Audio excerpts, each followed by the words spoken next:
Why did thousands of Native Americans die due to American government policies? Why did they become homeless? Let's find out in this video. Native Americans, often referred to as indigenous peoples, have inhabited the lands of America since the Ice Age. The term Red Indians was popularized in the 19th century, but it is considered outdated and derogatory today. Christopher Columbus, who arrived in the Americas in 1492, while seeking a route to India, encountered these indigenous peoples. He noted their skin color, which was unfamiliar to European settlers, and referred to them as Red Indians.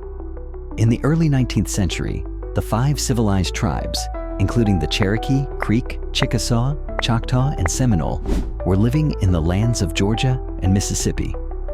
These tribes were considered more civilized than others at the time, as they engaged in trade and had established forms of government and religion. However, they did not know that their lives were about to change drastically.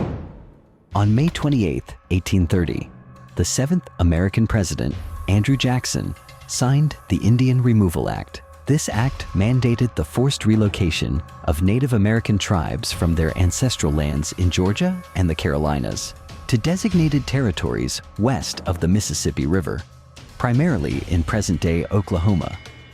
The objective was to annex native land and then transfer that ownership to southern states, especially Georgia. This act was strongly supported in Georgia, but it was also highly controversial.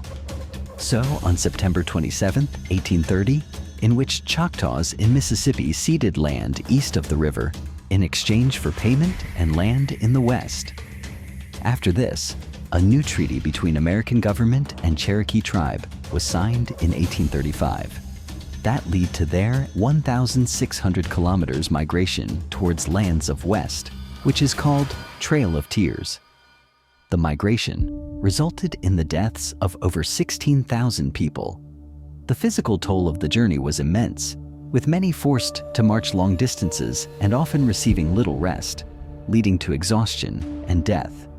Outbreaks of diseases such as cholera, dysentery, and pneumonia were rampant among the displaced populations, exacerbated by poor sanitation and inadequate medical care, which contributed to the high mortality rates. The weather conditions were also harsh.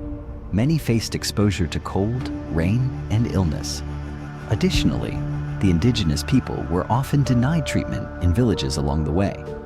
When they reached rivers, they were charged exorbitant fees for transportation across, often 10 times more than what locals would pay, further compounding their suffering during this tragic journey.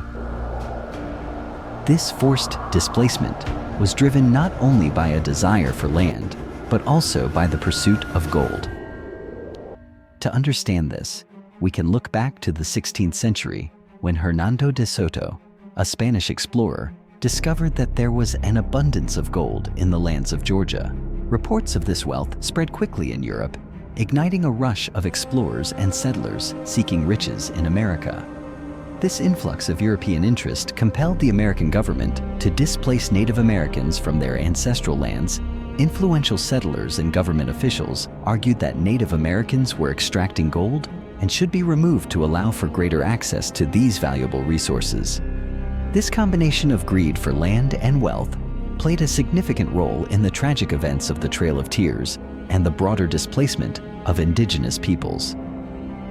Georgia Gold Belt continued to produce gold for years until Civil War halted the mining. But this greed of gold didn't end here. Gold was also found in the California by James W. Marshall at Sutter's Mill in Coloma.